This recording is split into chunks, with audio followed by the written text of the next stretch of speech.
système différentiel linéaire d'ordre 1, c'est un système grand S de n équations. Donc de la forme x' i en t est égal à somme de j égale 1 à n des a ij de t xj de t plus b i de t, donc y compris entre 1 et n. Voilà. Alors les inconnus, ça va être les xj. Et ce qui est connu, ce sont les fonctions a et j, les fonctions bi, qui sont des fonctions d'un intervalle i de r vers k, qui va désigner r ou c. Alors, i et j sont entre 1 et n, i est entre 1 et n. Et puis, les inconnus, c'est les fonctions xj, donc x1 jusqu'à xn, qui sont définies sur i, à valeur dans R, et qui sont, par la force des choses, dérivables. Bien, dire ça, c'est évidemment, on a tout de suite une traduction matricielle, x' de t égale a de t multiplié par x de t plus b de t, où x représente la fonction formée des fonctions partielles x1 jusqu'à xn. Donc c'est une fonction de i vers e égale k puissance n, puisque chaque fonction est arrivée dans k.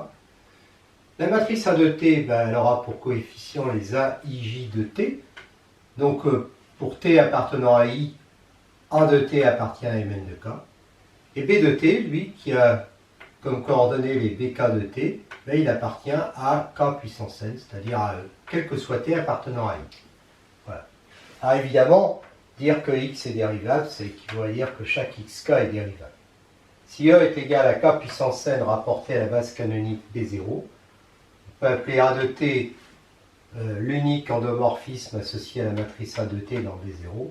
On définit ainsi une fonction a de i vers L de E, qui a t appartenant à i associé à A de t appartenant à L de E.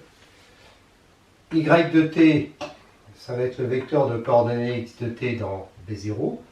B de t, le vecteur de coordonnées b de t dans B0. Et évidemment, écrire ça, ça équivaut à écrire ça. Et dire que y est dérivable sur i, ça équivaut à dire que x est dérivable sur i, et que donc ça équivaut à dire que chaque xk est dérivable sur i. Alors désormais, on va utiliser, celle-là c'est un peu compliqué, donc plutôt celle-là ou celle-là des notations. Et d'ailleurs, on ne va pas forcément distinguer ces deux notations, c'est-à-dire on va confondre A de t, la matrice, et puis l'endomorphisme. Voilà. Donc on supposera désormais que les AIJ sont continus, les BK continus, ce qui équivaut à dire que la matrice fonction A, l'endomorphisme fonction petit a, et puis les matrices B et puis le vecteur B sont continus. D'accord ?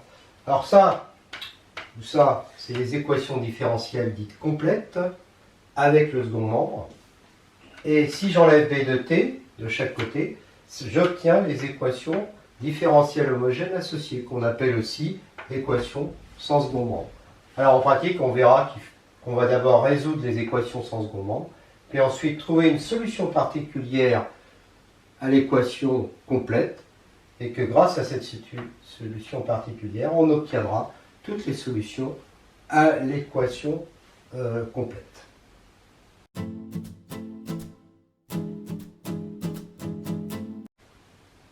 Le système différentiel x' de t égale a de t, x de t plus b de t avec a u b continu sur l'intervalle i admet une unique solution au problème de Cauchy en tout bipoint, t0, x0 appartenant à i croix k puissance n.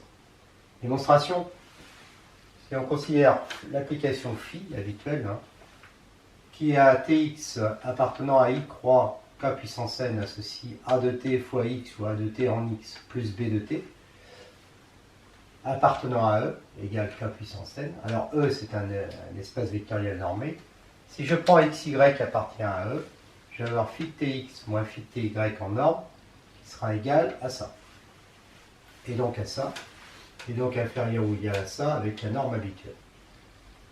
Si T0 et X0 appartiennent à I croix E, K, le compact T0 moins H, T0 plus H, en prenant H positif, A est continu sur ce compact K. Donc, borné. Donc, je vais avoir norme de A de T est inférieure ou égal à M, avec M positif. Donc, pour T appartenant à K, cette norme-là va être inférieure ou égale à ça, quel que soit XY appartenant à E. Donc, phi est lipschitzienne par rapport à la seconde coordonnée. Donc, d'après le théorème de Cauchy,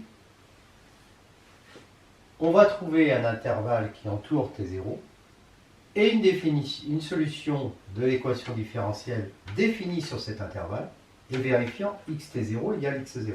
Mais, voilà. En fait, ce qu'on va voir, c'est que on va trouver une unique solution, pas seulement sur un intervalle qui entoure T0, mais une solution qui est définie sur tout grand I. Et pour ça, j'ai besoin de refaire la démonstration générale du théorème de Cauchy, dans ce cas particulier d'un système avec un système différentiel de cette forme-là. Alors, c'est un petit peu dommage de tout refaire parce qu'en fait, c'est presque tout à l'identique. Et donc, le but, c'est uniquement de montrer que les solutions sont définies sur tout l'intervalle grand I. Alors, on suppose d'abord que l'intervalle grand I est compact. Donc, A est continu, donc borné sur grand I, et donc on a ça. Soit x0, la fonction constante, qui est égale à x0. Alors, le x0, c'est celui-là. On définit xn par la relation xn plus 1 de t égale x0 plus somme de t0 à t de a de u xn de u plus b de u du. C'est une suite de fonctions continues. Si xn est continu, xn plus 1 devient continu. Et en norme, on a donc ça. Mais, comme, si j'appelle ça yn de u, norme de a de u, yn de u est inférieure ou égale à norme de a de u multiplié par yn de u, donc ça va être inférieur ou égal à alpha, norme de yn de u, et donc j'obtiens facilement ça. Donc ça, cette relation j'appelle 1, celle-là j'appelle 2, b continue sur le compact i, donc borné, donc j'ai ça. Alors je reviens à x1 moins x0, x0 c'est une constante, donc c'est ça. Donc évidemment, x1 moins x0, ça va être ça. D'accord ? Donc ça va être ça. Le x0, c'est une constante. Donc c'est a de u x0 plus b de u du. Le tout en norme. Donc ça est inférieur ou égal à, ça, je rends ça inférieur ou égal à alpha. Ça a norme de x0, ça a bêta. Donc ça me fait ça. Alors je mets une valeur absolue parce que je ne sais pas si t0 est plus petit ou plus grand que t. Et j'obtiens ça. Montrons par récurrence que l'on a ce résultat-là, qui est évident d'ailleurs, c'est vrai à l'ordre 0, parce que si je remplace ici n par 0, eh bien, j'obtiens exactement ça. Supposons que ça soit vrai à l'ordre n, donc je suppose qu'on a ça. Et grâce à 2, je vais obtenir que xn plus 2 moins xn plus 1 est inférieur ou égal à alpha fois ce truc-là qui est inférieur ou égal à ça. D'accord? Donc j'obtiens ça. Donc il y a alpha qui est multiplié par alpha puissance n, et je vais intégrer ma valeur absolue de u moins t0 à la puissance n plus 1. Et donc ça va me donner ça je peux le sortir, c'est positif, ça je sors, et ça je l'intègre par ça. D'accord? Alors ça me fait donc exactement ça, et ça c'est la propriété à l'ordre n plus 1. Donc, c'est toujours vrai. Ouais. Et donc, on va pouvoir continuer la démonstration. On devine bien la suite de la démonstration. C'est que là, on a mis en évidence ensuite, on va majorer en fait ça par un terme général qui tend vers... c'est ici. Par un terme général qui tend vers 0. La démonstration... x0 est égal à x0, donc je rappelle, xn plus 1 est fini comme ça, on a démontré ça. soit h le diamètre de l'intervalle grand I. On a donc norme de xn plus 1 moins xn de t qui est inférieur ou égal à k à la puissance qui est inférieur ou égal à k, c'est ça, alpha à la puissance n, h à la puissance n plus 1 sur factoriel n plus 1. Alors ça, c'est le terme général d'une série convergente. Donc la série, cette série-là, est une série normalement, donc uniformément convergente. Parce que k à la puissance n est complet. Le k, c'est R aussi. Donc cette série-là, qui est égale somme de 0 à t, ça fait xp plus 1 est égal à xp plus 1 moins x0. Donc la suite xn est uniformément convergente sur eux. On appelle grand X sa ligne 8, comme les xn sont continus, grand X est continu. A de t, xn de t moins a de t, x de t en norme est inférieur ou égal à norme de a de t, norme de xn de t moins x de t, inférieur ou égal à alpha, norme de xn de t moins x de t.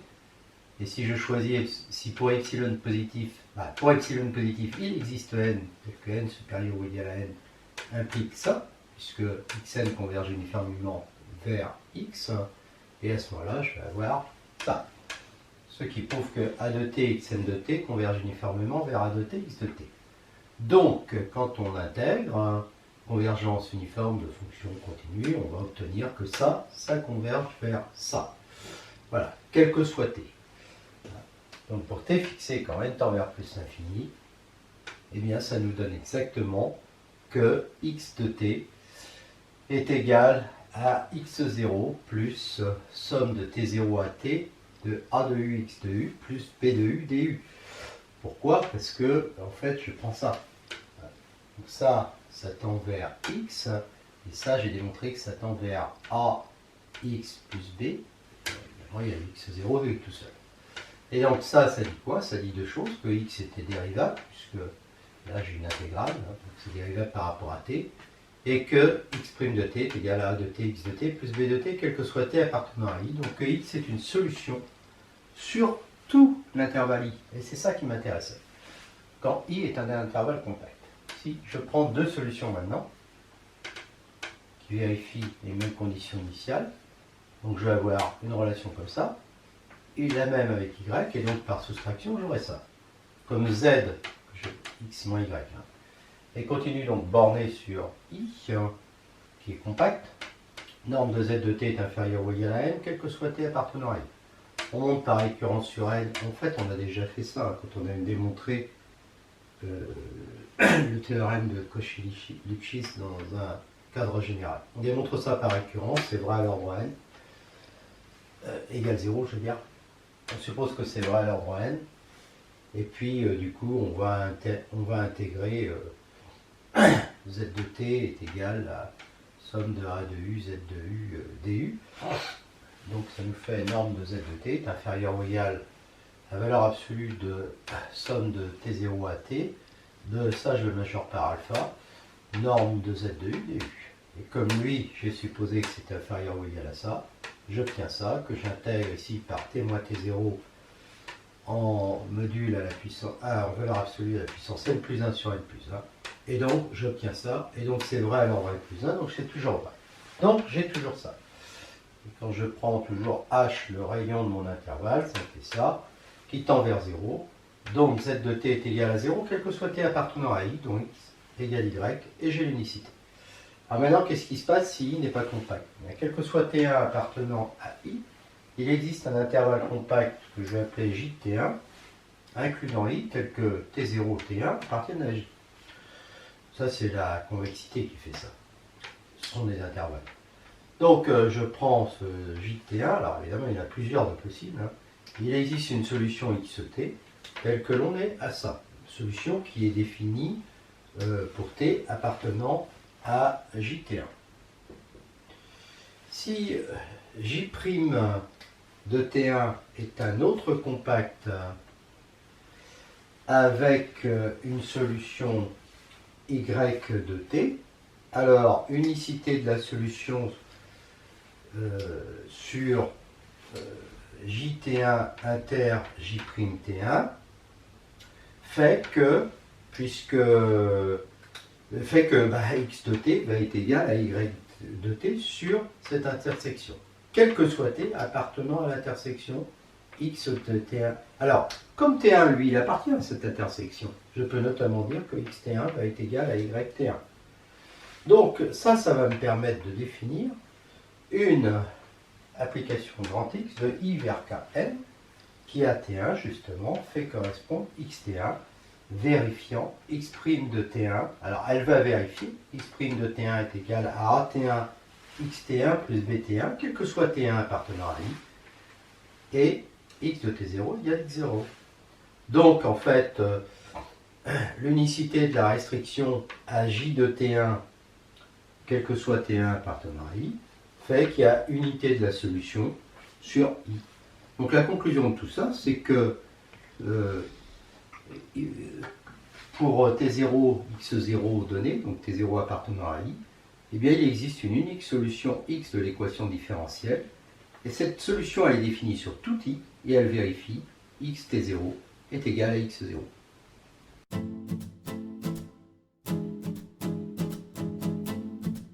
Propriété, si grand A, c'est-à-dire l'application qui a T appartenant à I, associe A de T appartenant à Mn de K est continue, alors l'ensemble S des solutions x de T du système différentiel x' égale à x, c'est un K espace vectoriel de dimension N.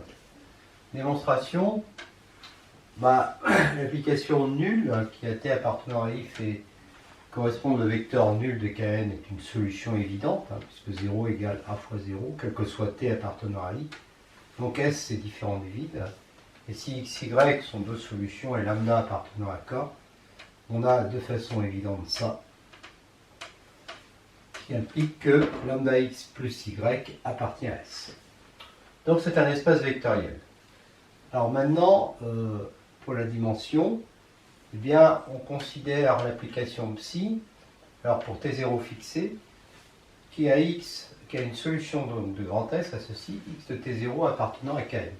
Elle est évidemment linéaire, car si x, y appartient à S et lambda appartenant à K, psi de lambda x plus y est égal à lambda x de T0 plus y de T0 égale lambda psi de x plus psi de y. De plus, quel que soit x0 appartenant à Kn, il existe une unique solution x de S telle que x de T0 est égal à x0. C'est-à-dire psi de x égale x0. Donc psi est bijective. Et donc ça forme un isomorphisme d'espace vectoriel, puisqu'on a dit que psi était déjà linéaire. Donc la dimension de S est égale à la dimension de K puissance n est égale à n. Une base de grand S sera appelée un système fondamental de solution du système x' de t égale at xt. Là on est dans une équation sans second membre. Théorème, si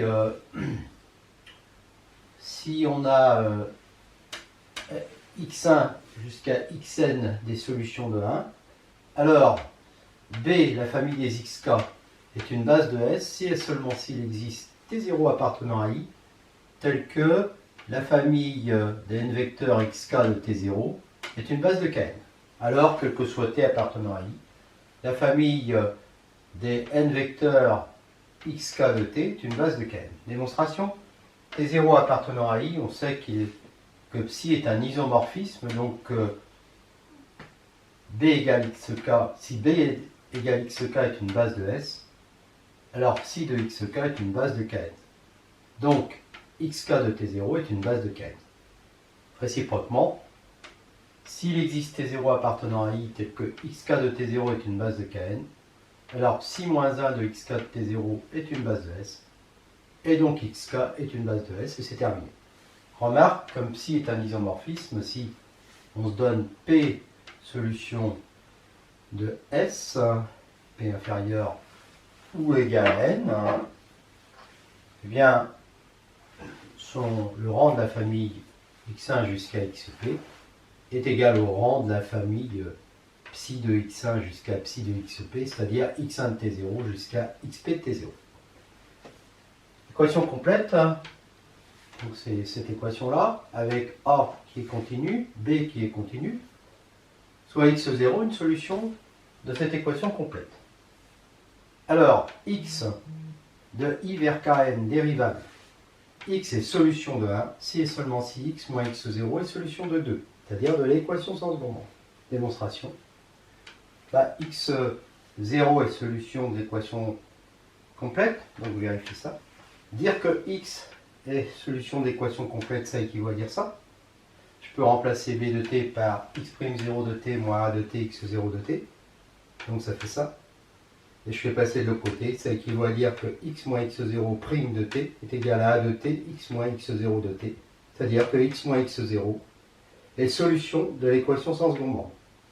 Et c'est terminé.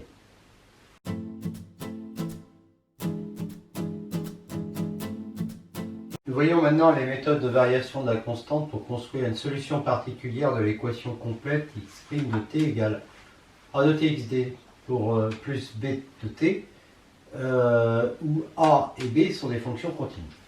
Soit b est une base de solution de l'équation homogène qui est associée. On cherche une solution particulière grand X de cette équation complète sous la forme grand X égale somme des lambda k xk, où les lambda k sont des fonctions dérivables sur i. Donc ça nous donne x égale somme des lambda prime k xk plus somme des lambda k x prime k.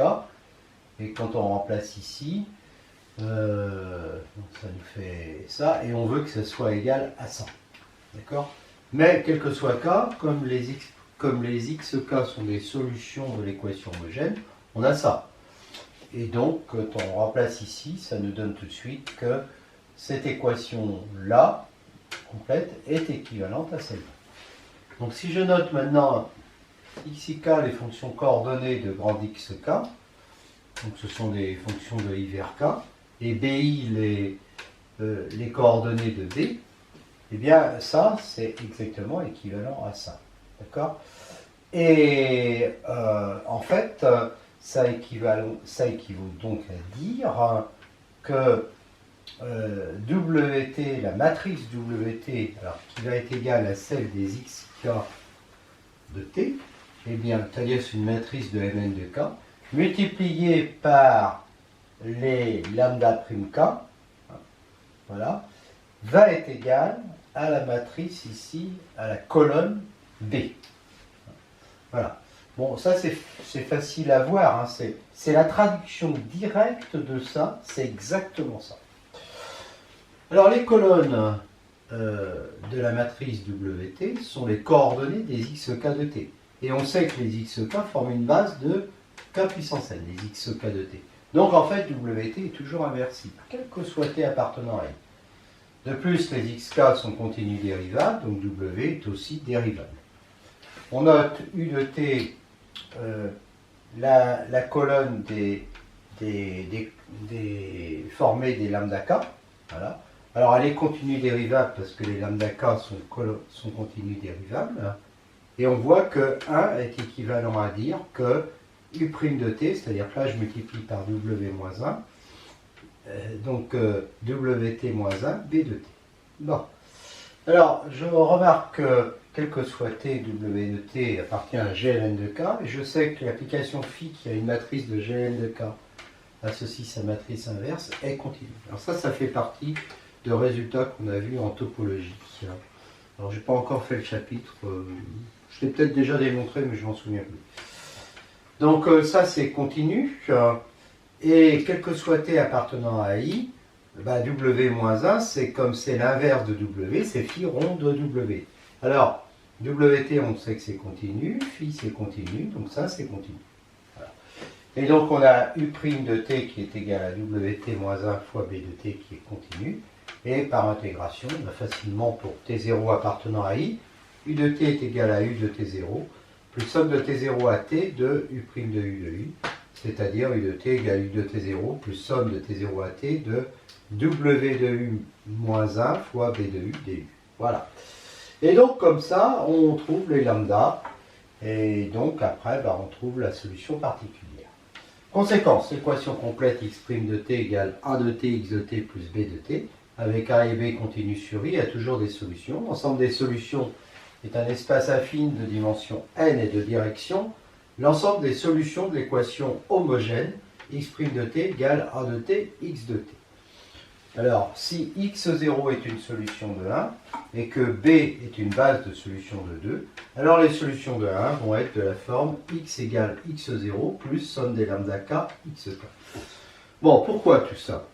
Déjà, on a vu que si x0 est une solution particulière, et on vient de voir qu'il y en a des solutions particulières de l'équation complète, dire que x ensuite est une solution d'équation complète, ça équivaut à dire que x moins x0 est une solution particulière de l'équation sans second membre. Or, les solutions de l'équation sans second membre, c'est un espace vectoriel de dimension n. Donc en fait, en rajoutant une solution particulière, on obtient toutes les solutions de l'équation complète. Donc c'est bien un espace affine de dimension n, dont la direction est est donnée par l'ensemble des solutions de l'équation sans second membre. Hein, d'accord? Et donc, ce qu'on vient de voir aussi, c'est que,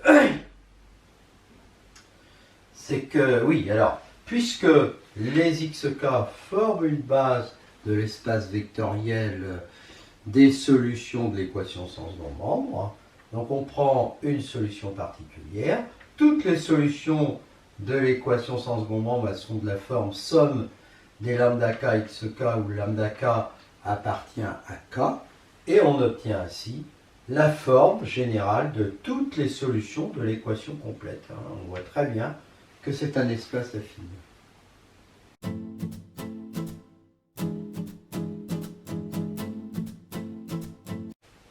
Un exemple de résolution d'un système différentiel linéaire d'ordre 1, c'est celui-là, qui est équivalent à dire ça, je vous laisse vérifier. On peut chercher une solution du genre x égale at plus b, y égale ct plus d. Donc, solution du système homogène. Donc, on laisse tomber ça. Donc, ça nous fait... donc, dérivée de x, ça fait a. Facteur de t2 plus 1 est égal à tx. Donc, ça fait at plus b fois t. Alors, plus... donc ça fait tx plus y, donc plus ct plus d. Et puis y', c'est-à-dire c facteur de t2 plus 1, est égal à moins x, donc moins at moins b, plus t facteur de y, ct plus d. Donc ça nous fait, alors j'ai a, ici j'ai at2, donc ça se supprime, il va rester a égale b t plus ct plus d, donc ça fait ça. Ct carré s'en va aussi, donc il reste c égale moins at plus bt moins b, donc ça fait ça. Donc ça équivaut à dire que a p plus c doit être égal à 0, d plus a doit être égal à 0, et à ce moment-là, d plus a égale 0, c égale moins b, ça marche bien.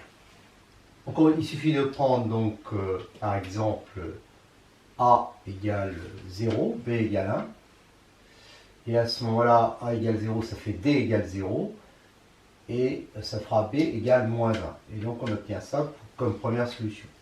Deuxième solution, on peut prendre a égale 1, et c égale 0, et b égale 0. Donc a égale 1, ça nous fait d égale 1 aussi, et puis les deux autres sont nuls. Alors on vérifie que ces deux solutions sont indépendantes en prenant le déterminant qui est égal à 1 plus t2 différent de 0 quel que soit t. Donc on a une base de solution de l'équation homogène. On cherche des solutions de cette forme-là pour l'équation complète. Ce qui revient à dire que ça, alors je divise par t2 plus 1, est égal à ça. 2t2 moins 1 sur t2 plus 1, 3t sur 1 plus t2. Et donc, cette matrice fois ça est égale à celle-là. Donc, en inversant cette matrice, sa matrice inverse c'est ça, on obtient facilement que x', y' est égal à ça. Donc, on intègre moins 1 sur t2 plus 1 par moins arc tangenté. Il suffit d'une solution. On intègre 2t sur t2 plus 1 par ln de 1 plus t2. Donc ça, c'est une solution particulière de l'équation complète. On obtient toutes les solutions en prenant les combinaisons linéaires des solutions de l'équation homogène, plus cette solution particulière. Donc ça revient à dire que x est égal à lambda plus mu t moins arc tangente t, et y est égal à moins lambda t plus mu plus ln de 1 plus td. Là, on voit bien que c'est un espace affine de dimension 2. Exercice 2, avec ce système différentiel linéaire, qui peut s'écrire de façon matricielle comme ça. Son système homogène associé, c'est celui-là. Et la présence des deux tx, de ty, invite à le faire comme changement de variable, u égale x exponentielle moins t au carré, v égale y exponentielle moins t au carré. Qui nous donne ça. Alors évidemment, u et v sont dérivables, puisque x, y le sont. Et on obtient ça, qu'on remplace dans les équations. Alors là, j'essaye de résoudre le système homogène.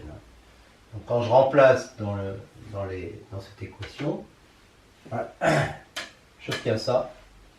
Et donc ça implique que u seconde est égal à moins u'. Et donc une possibilité pour u, c'est cosinus t. Auquel cas v égale moins u', il va être égal à sinus t.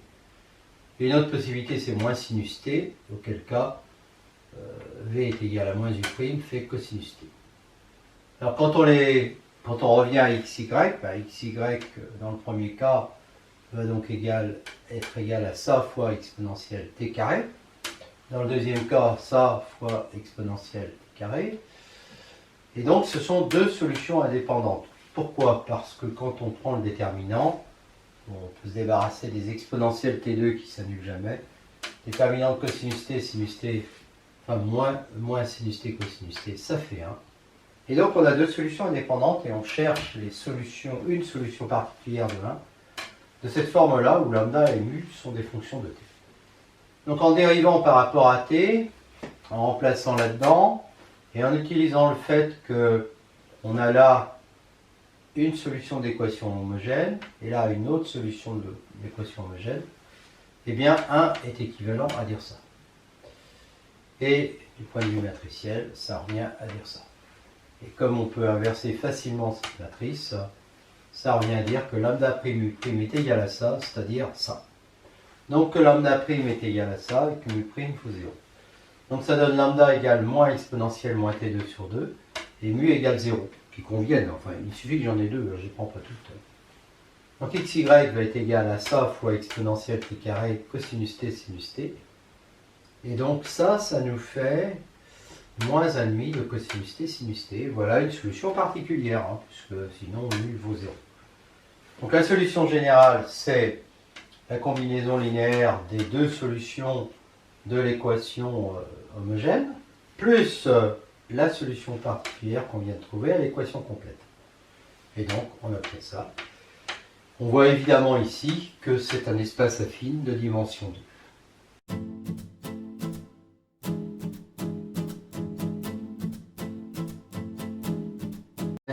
Système linéaire d'ordre 1 à coefficient constant.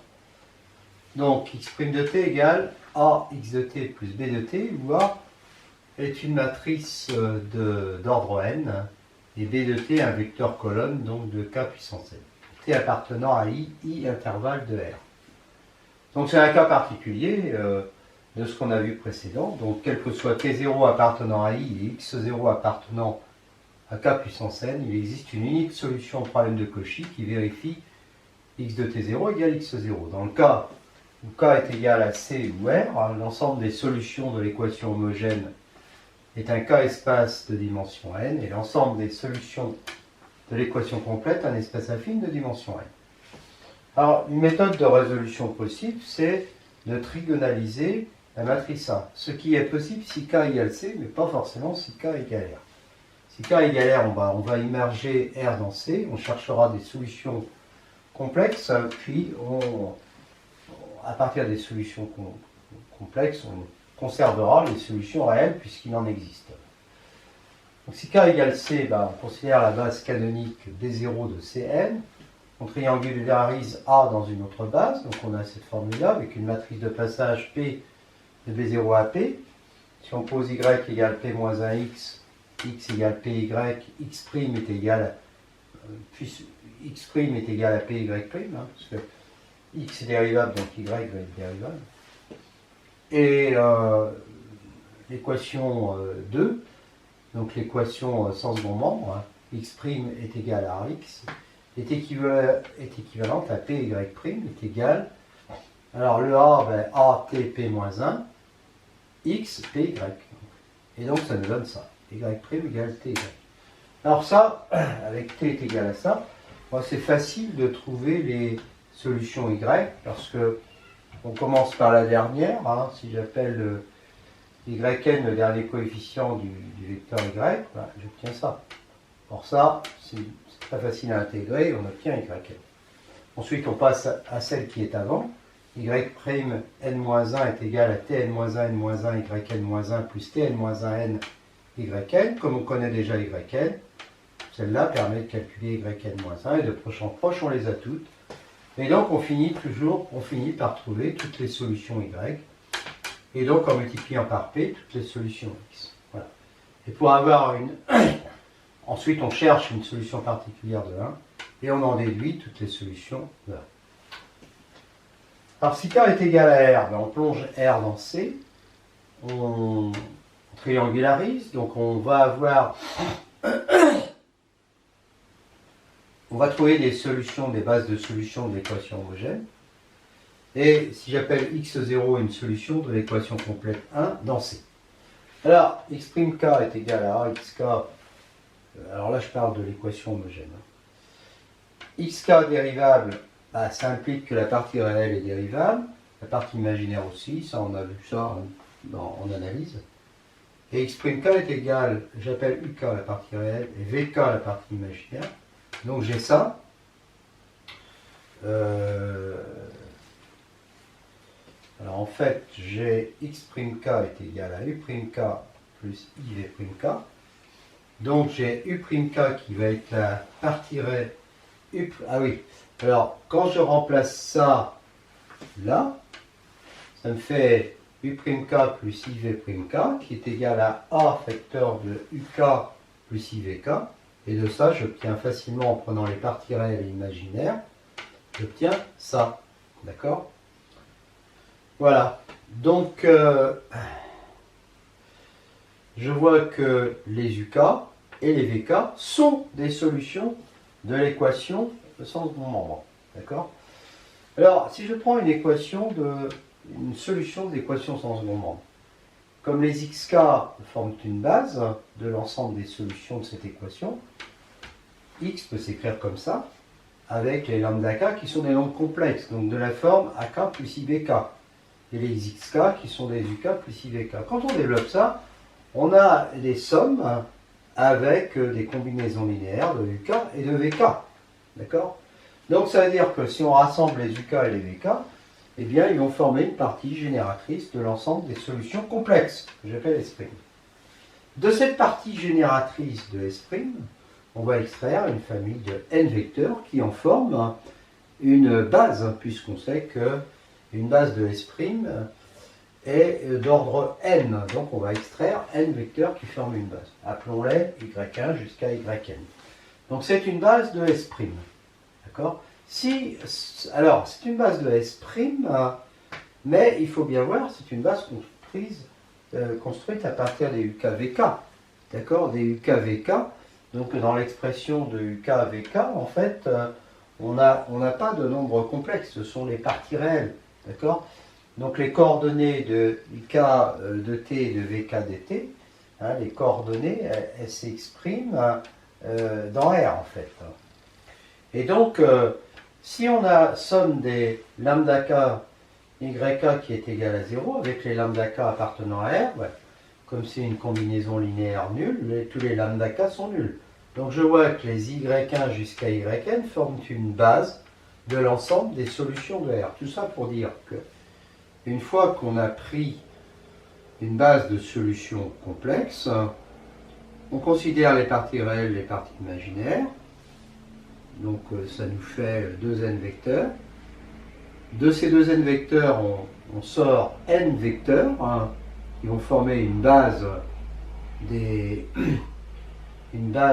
solutions d'équations sans second membre, une base des solutions complexes, c'est-à-dire qu'on aura des lambda k complexes, d'accord?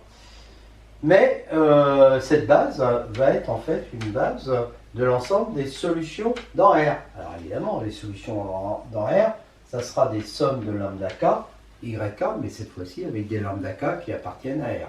On va traiter des exemples pour montrer.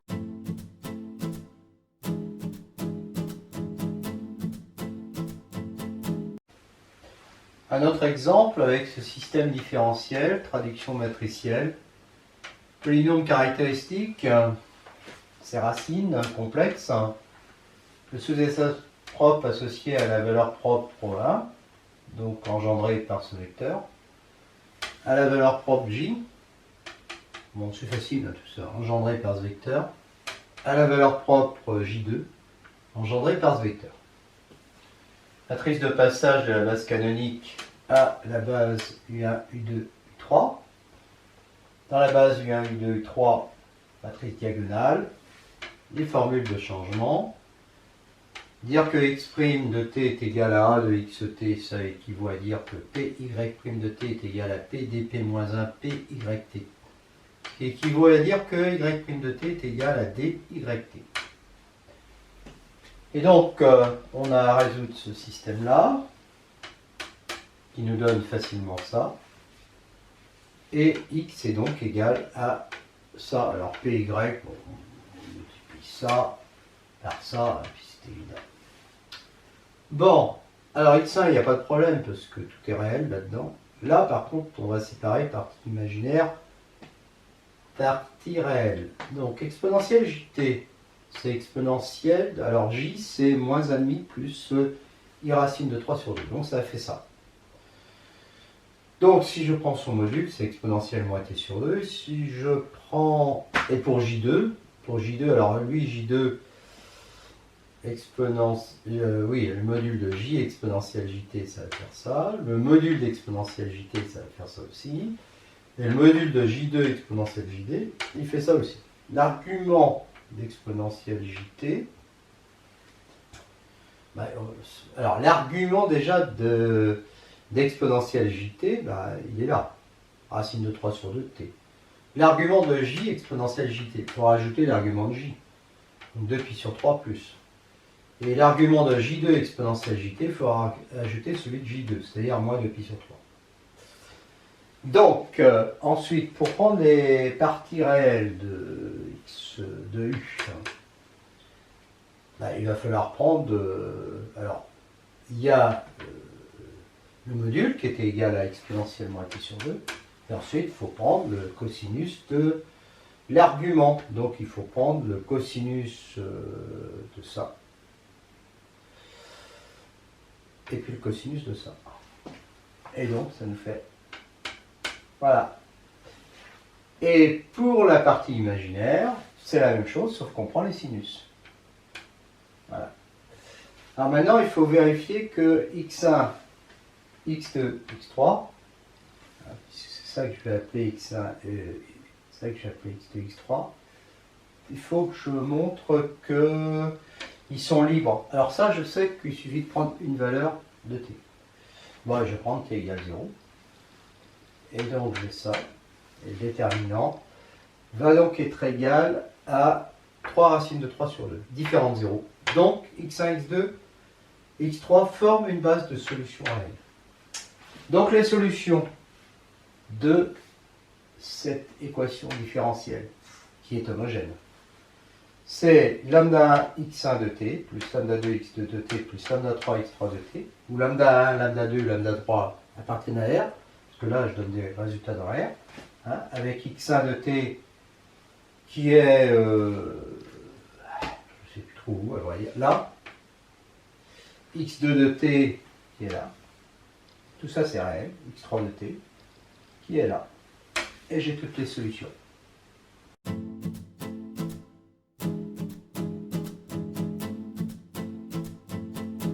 Un autre exemple donné par ce système différentiel, donc x' égale à x avec cette matrice, son polynôme caractéristique, Alors on peut améliorer ça en additionnant la deuxième ligne à la première. Hein. Et donc je tiens ça, d'où je peux sortir un moins lambda, c'est ça.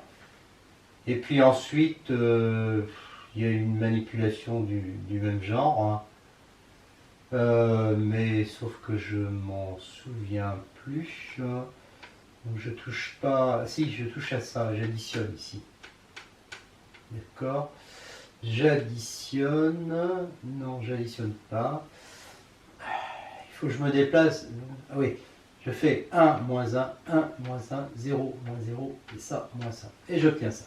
Je sors le 1 moins lambda. J'obtiens ça. Donc ça fait 1 moins lambda au carré fois ça, parce que là aussi j'ai encore fait une petite manipulation en ajoutant ici. Donc ça m'a fait 0, moins 1 moins lambda, moins 1 moins lambda. Voilà. Ce qui m'a permis de sortir le moins 1 moins lambda, fois ça, et là je développe et je trouve ça. Donc j'ai lambda égale 1 qui est une valeur propre, je cherche le sous-espace propre, hein. Donc, donné par ces équations. Bien, on trouve que c'est une droite vectorielle engendrée par ce vecteur U1. Mais on sait que le sous-espace caractéristique associé à lambda égale 1 est de dimension 2, puisque 1 est d'ordre 2. On cherche là aussi des vecteurs qui sont dans ker de 1 moins i au carré, donc c'est donné par ces équations-là. Alors il y a évidemment U1, puis on va trouver aussi U2. Hein, et U1 et U2 forment une base de ker moins identité au carré. On fait la même chose avec lambda égale moins 1. Et on trouve aussi que le sous-espace propre est une droite vectorielle engendrée par U3. Puis on sait que ker de A plus I au carré est de dimension 2 parce que moins 1 est d'ordre 2.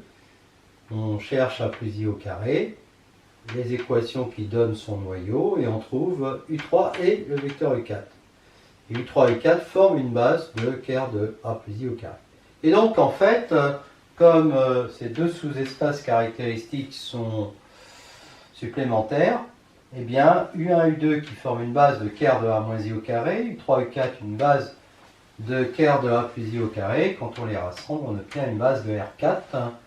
Donc ça nous fait, en prenant la matrice formée des colonnes U1, U2, U3, U4, on a la matrice de passage de B0 à B, on a les formules bien connues, hein, y égale P-1x, et on va voir comment on peut calculer P-1 à P. Bah, il suffit de calculer AU2 qui peut s'écrire en moins U1 plus U2, moins U1 plus U2, et AU4 qui s'écrit, bon c'est de la jordanisation, hein, qui s'écrit, on trouve que ça fait ça, et c'est moins U3 moins U4. D'accord ? Donc en fait, c'est une matrice triangulaire T qui est égale à ça. Et dire que x' est égal à ax de t, avec ces formules-là, ça équivaut à dire que y' de t est égal à ty de t. Et maintenant, je n'ai plus qu'à résoudre ce système-là. Et ensuite, à l'aide de cette formule, plus exactement de x égale py, je reviendrai aux solutions de ce système.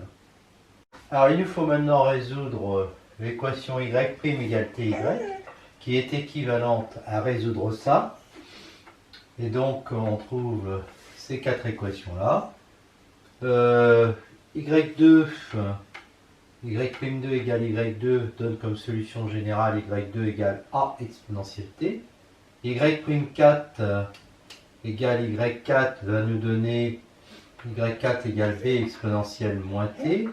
Y'1 c'est Y1 moins Y2, donc ça fait ça. Et Y'3 ça va être moins Y3 moins Y4, c'est-à-dire ça. Alors, il nous faut résoudre cette équation-là. Donc, on utilise la méthode, on cherche une solution comme ça, y égale lambda t exponentielle t.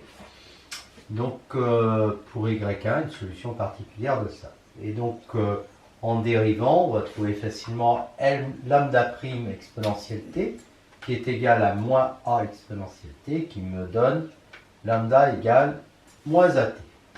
Donc lambda égale moins at, et donc ça va faire que y1 va être égal à moins at fois exponentielle t plus la solution générale de l'équation sans second membre, lambda exponentielle t. On fait la même chose avec y3 en cherchant une solution comme ça. On trouve lambda prime exponentielle moins t égale moins b exponentielle moins t, qui fait que lambda prime est égal à moins b, donc que lambda est égal à moins bt.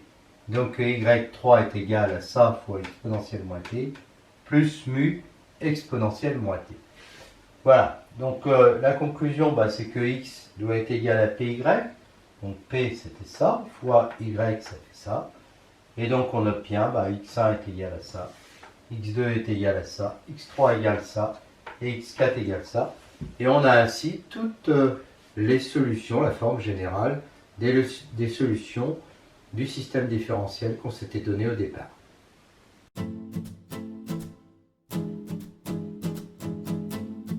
Utilisation de l'exponentielle d'une matrice pour résoudre une équation de ce type, où A avec une matrice d'ordre n, t appartenant à l'intervalle i n supérieur ou égal à 1. Donc cette application est C infini sur i, parce qu'on a vu le chapitre sur les exponentielles de matrice. Si x est une application de i vers k puissance n, et qu'on définit y de t par exponentielle moins at x de t, donc on a ça, qui équivaut à dire ça. X est dérivable si et seulement si y est dérivable, et x' est égal à ça parce que la dérivée d'exponentielle à t, c'est a exponentielle à t. Dire ça, du coup, ça devient, c'est équivalent à dire ça, donc c'est équivaut à dire ça, et en multipliant par exponentielle moins at à gauche, ça équivaut à dire que y' de t est égal à 0 quel que soit t, donc y est une fonction constante. Les solutions sont alors exponentielle à t, bah, y de t c'est y0, donc ça fait ça. Et si b est une base de k puissance n, le y0 peut s'écrire en fonction comme combinaison linéaire des yk. Et toute solution de x de 2, s'écrit donc alors exponentielle à t, somme multipliée par somme des lambda k yk, ce qui fait somme des lambda k exponentielle à t yk. Et donc j'obtiens ici une partie génératrice des solutions de l'ensemble des solutions de cette équation.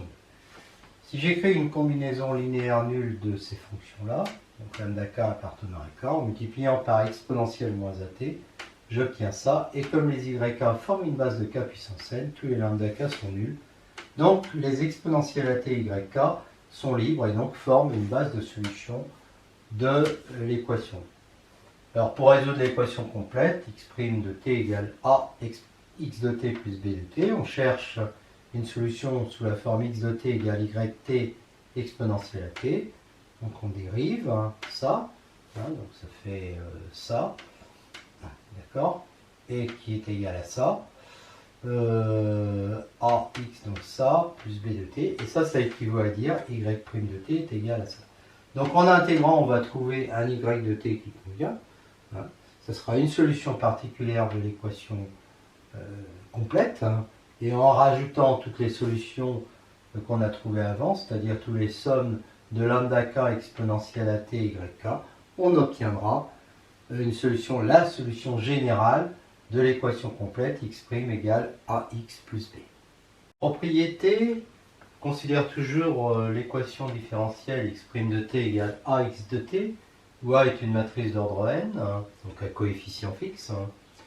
Supposons A diagonalisable de valeur propre lambda 1 jusqu'à lambda n, pas nécessairement 2 A2 distincts, dans une base de vecteurs propres, U1 jusqu'à UN, chaque UK étant associé à lambda k. Alors la solution générale de l'équation est x de t égale somme de k égale 1 à n des AK exponentielle de lambda kt multiplié par le vecteur UK. Les AK appartenant à k puissance n. Démonstration, on considère x de t égale exponentielle lambda k t, uk. X' va être égal à lambda k exponentielle lambda kt uk. Et comme lambda k uk est égal à a uk, ça nous fait ça. Et donc, ça veut dire que c'est a fois ça, c'est-à-dire ax de t. Donc, on voit que x' de t égale à ax de t, donc que x est solution de 1. Et de plus, les UK forment une base de k puissance n, donc quand on les multiplie par des nombres réels non nuls, on retrouve une base de k puissance n, et donc ça veut dire que ça nous forme une base de l'espace vectoriel des solutions de 1. Et donc que toutes les solutions de 1 s'écrivent somme de 1 à n des AK xk. Voilà. De le résultat. Alors si je reprends l'exemple qu'on avait déjà étudié, cet exemple-là, avec cette matrice-là, on avait vu que les valeurs propres étaient 1, j carré, et que les valeurs propres associées c'était U1, U2, U3. Donc les solutions complexes, bah, ça va être A1, j'applique cette formule que je viens de voir, A1 exponentielle T U1, plus A2 exponentielle JT U2, plus A3 exponentielle JT J carré T U3, et je vous laisse vérifier que c'est bien ça qu'on avait trouvé. Pour les solutions réelles, bah, il faudra refaire ce qu'on avait fait tout à l'heure, et là je ne le refais pas. On faudra considérer les parties réelles imaginaires de V2, V3, en fait, celle de V2, je crois, de U2. Oui, il faut les parties réelles imaginaires V2, V3 de celle-là, c'est-à-dire de ça, et de ça. Alors en fait, d'ailleurs, je crois qu'il suffira de prendre les parties réelles et imaginaires de la première, je crois. Et on obtient ainsi une base de solution réelle de l'équation différentielle du départ. Dans le cas où A n'est pas diagonalisable, toujours avec cette équation, si j'appelle lambda 1 jusqu'à lambda p les valeurs propres de A2 distinctes, P inférieur à n, chaque valeur propre lambda k d'ordre alpha k dans le polynôme caractéristique et d'ordre mk dans le polynôme minimal. On sait que k puissance n, c'est la somme directe des sous-espaces caractéristiques qui sont égaux à ça, et de dimension mk. Bon, si j'appelle Bj une base de Ej, B, la réunion des Bj est une base de k puissance n, U appartenant à Bj, bon, je note lambda égale lambda j, on sait que l'exponentielle t à u est une solution de 1. L'exponentielle t à u, ça peut s'écrire comme ça. Et l'exponentielle de lambda ti, c'est égal à exponentielle lambda t fois i. Et l'exponentielle de t facteur de 1 moins lambda i, c'est, enfin u, point u, est égal à la somme de 0 à plus l'infini des a moins lambda i à la puissance k sur factoriel k tk, ça c'est la définition de l'exponentielle, u.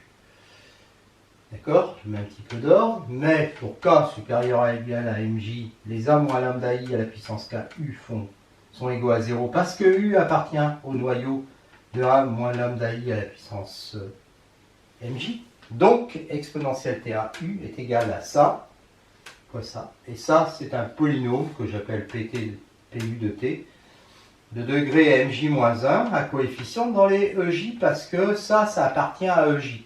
Pourquoi ça appartient à ej? Parce que ej est stable par a moins lambda i. Donc, voilà. La solution générale, bah, c'est quand je fais varier les u dans b. Donc, somme pour u dans b de ak fois ça, où le polynôme pu, c'est celui qui a été décrit précédemment. Si je fais rentrer ak dans le pu, ça me fait même ça. Voilà. Bon, les solutions générales sont comme ça, mais attention, on ne peut pas prendre n'importe quoi pour pu. Même si on prend un polynôme de degré mj-1 à coefficient dans ej, ça ne va pas forcément marcher. Voilà. Donc il résulte de tout ça qu'en fait c'est très compliqué de l'utiliser, ne serait-ce que parce que déjà avoir les sous-espaces caractéristiques c'est compliqué. Et d'ailleurs en fait l'utilisation de l'exponentielle d'une matrice, sauf quand la matrice est diagonalisable, ça devient tout de suite assez pénible et compliqué et finalement guère plus simple que les méthodes qu'on a exposées avant. Donc c'est à prendre avec précaution.